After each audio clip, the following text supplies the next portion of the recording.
Hello everyone and welcome to my new video. And what is this video about? Well, what we're going to do is we're going to recreate the technique and texture of pull stretch and mutable instruments clouds in Ableton Live. If you don't have the pull stretch software, in fact I don't even know if I've ever even tried researching pull stretch. Let's have a quick look. Pull stretch. I don't even know if you can... No, you can get it there. Maybe I'll get that later. Anyway, so, and also if you don't have mutable instruments clouds, which you may not have because you're not into eurorack modular, mutable instruments clouds, then it's very trendy in eurorack world because you can do fun textural synthesis and whatever. So, but we're going to do that in Ableton. And how are we going to do that? Well, first we're going to need a sound. And basically, hang on, I'm getting ahead of myself. Let's back up a little bit. So, what we're going to do is we're going to get a sound, and we are going to not slow it down as much as we're just going to move around the sound and make it really blurry and very ethereal and otherworldly and alien and lush and other words. And I'm going to do that using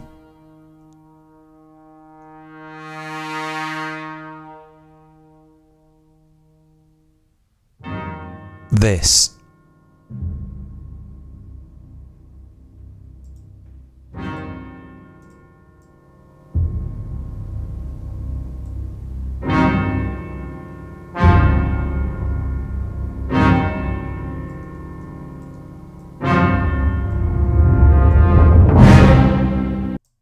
Beautiful. So that, if you didn't know, was by some composer you've probably never heard of called John Williams, and it's from the movie Superman the movie. You've probably never seen that film.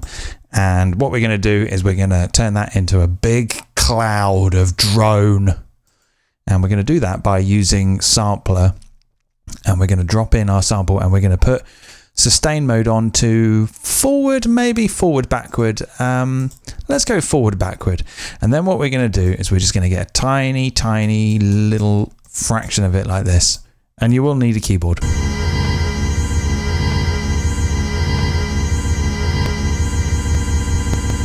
We're going to need some crossfade here, big time. Now we could easily kind of click and drag with the mouse and move around.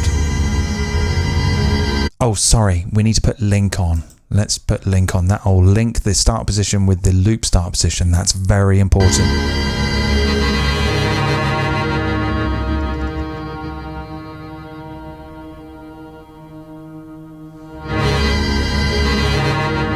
Now, unfortunately, in Sampler, there is no way to MIDI control or map the control of these positions. You can kind of do it using the auxiliary. Let's just try that, shall we, for a laugh. Loop start. And then I think what we can do is if we grouped that and then macroed the peak, sustain. Oh, that was wrong. Peak, sustain, and end. You can kind of do it. So if we have a look here, you can kind of blag it a little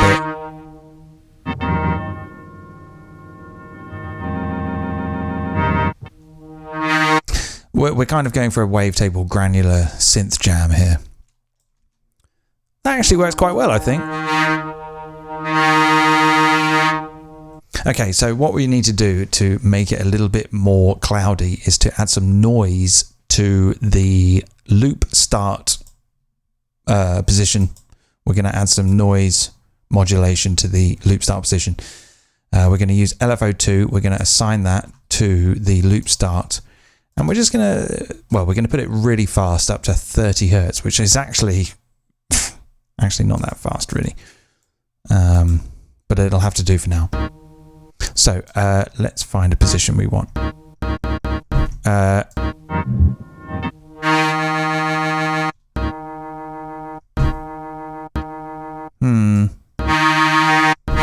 That'll do. Okay, right. So let's just dial up this modulation here. You can see that the play position is moving around that sound. All jittery and lovely. Let's put that start position back to 0. Got some jittery, cloudy, granular cloud, granny. And then we will use a third LFO with a ramp up, or we could use a ramp up and down, or we could use any of these, but it needs to be, a noise won't really work to that way. So let's use a ramp up, and we'll assign that to the loop start as well. So we will get some jittery movement around the sound whilst also moving through the sound. And I think we want retrigger on. Let's have a look at it now. Let's look at the playhead.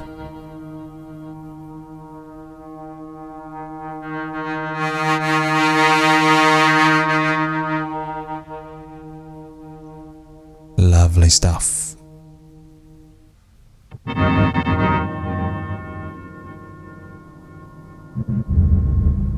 Now, because we are moving via modulation sources, we can kind of use maybe more than one note. And the reason why I picked this particular sample is because it is one note. It's just a single French horn, I think. So we could try multiple notes.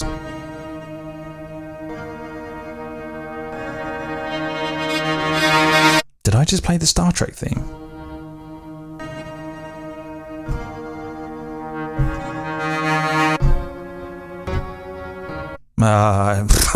Never mind. There we go.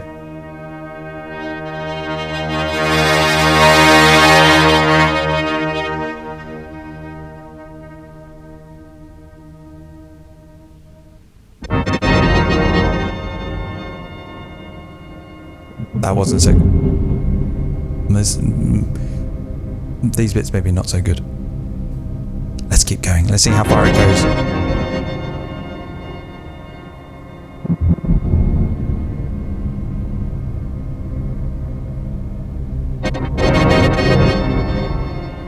Okay, so that was kind of fun, and we really need to experiment with I think the noise modulation to, it's kind of jittery. Let's increase the amount of modulation that's taking place and see what happens. Okay, that's a little bit too jittery, so maybe we really want a tiny little amount. Let's try like 0.25.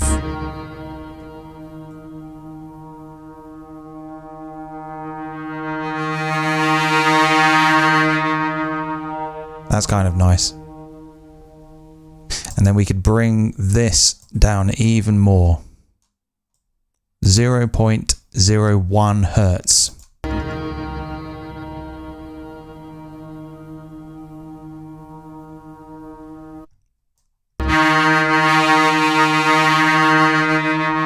So with our macroed envelope here, we can choose the start position from this macro. We could go maybe all the way to the end. Okay, let's try from here.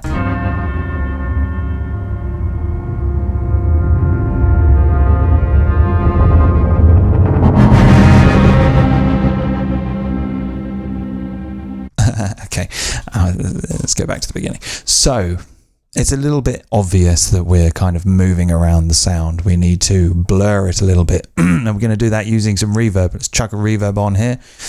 And we're going to put it full wet. Well, let's turn all this stuff off. I'm not massively interested in all this stuff right now. We'll keep it in stereo.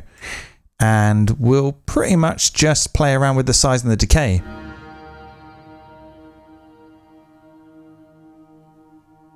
See the sound there?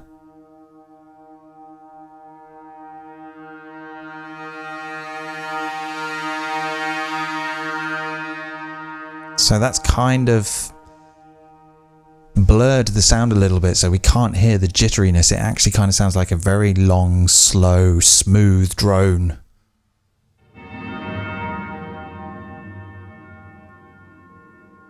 Lovely. Let's try loads of keys.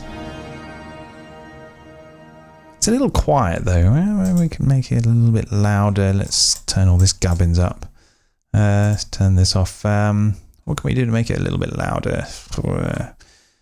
Bit of compression maybe. Let's just crank the compressor like an idiot.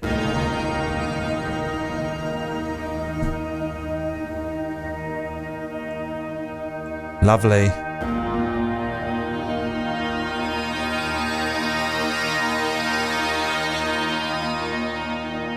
Let's bring in some envelope here.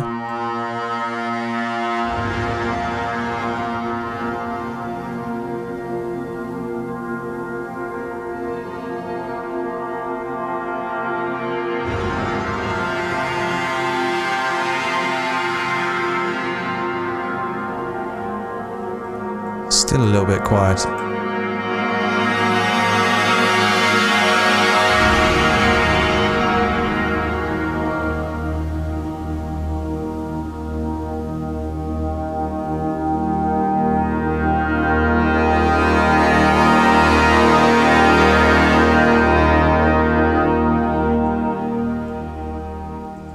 This is maybe not 100% in line with pull, stretch and mutable clouds,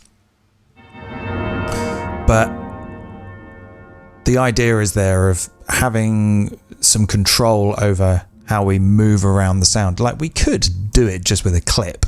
I've got the clip here, and we could just put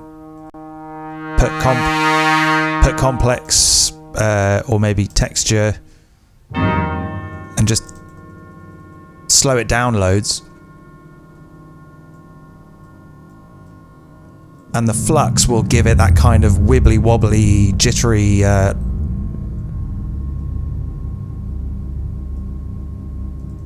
let's take that same reverb, put that on that, just see what happens.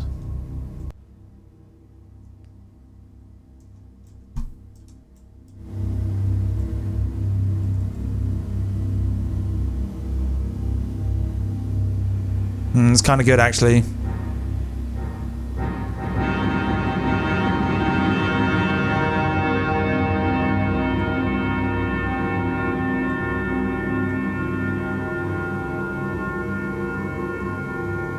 So the grain size is obviously the distance between the sounds that are being played back in little snippets, and the flux is whether they are played back at a regular interval or if they burst. And we're kind of doing the same thing with sampler, but I think we've got a little bit more control.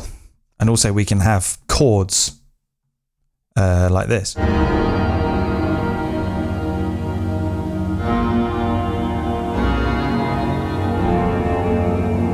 And we can play the Star Trek theme. That's not really, it's not though.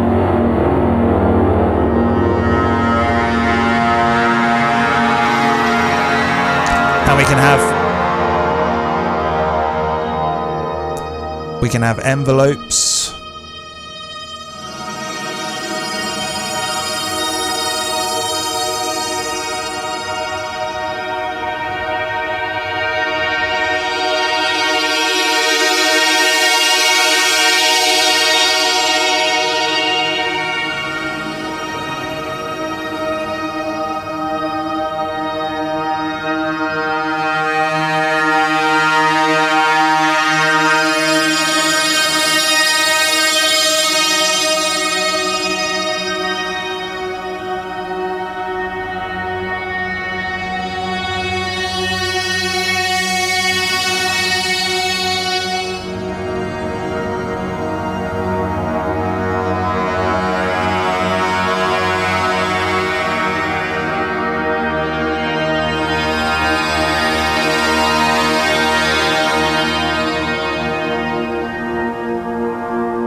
So you've got your, you know, epic soundtrack sorted.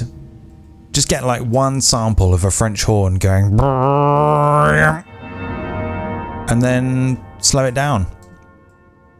I got a little bit lost there. Maybe I could come around and live soundtrack your computer game session. Maybe if you're playing No Man's Sky or something. Not that soundtrack's actually quite good on that game. The soundtrack on No Man's Sky is better than the game.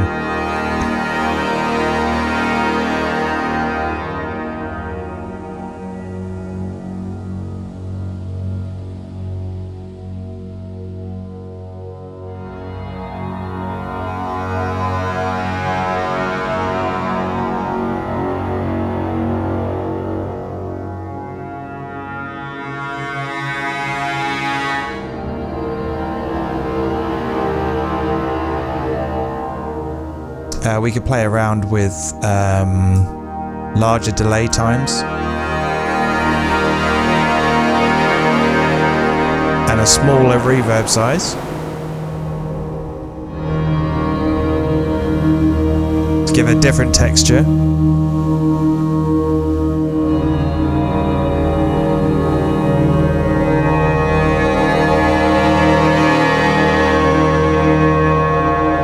Create some harmonics.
We could go ultra epic and add a grain delay before the reverb. Let's just turn that off for a second, the reverb, and we'll pitch it up, bring the frequency down, turn sync off and turn the delay time down to 1 millisecond, 2 something. Feedback up. A little bit of random pitch.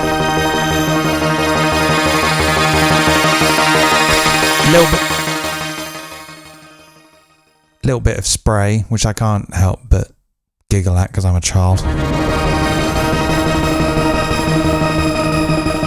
Put the reverb back on. Bring the dry wet down a little bit. We got epic pad.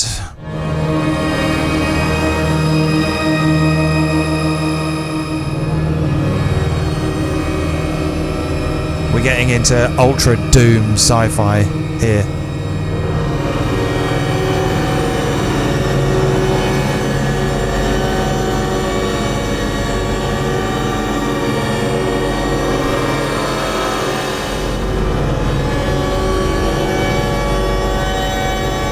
Just hold down all the notes on your keyboard.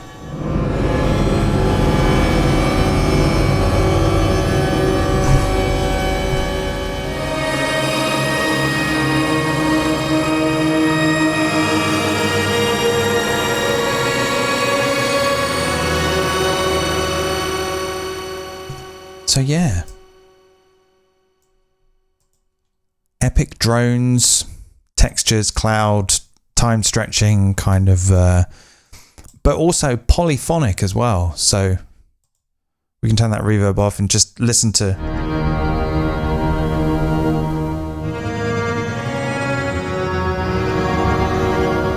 And I am going to nail that Star Trek opening riff before I end this video.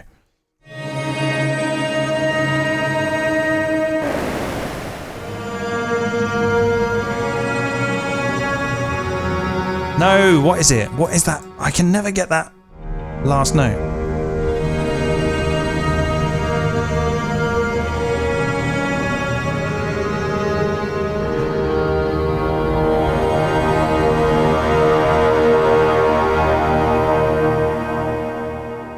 Anyway, go away and just go away. No, I mean, go away and make your epic science fiction soundtrack with that. Cool. I'm going to go and listen to myself play that now for the next 8 hours. Bye.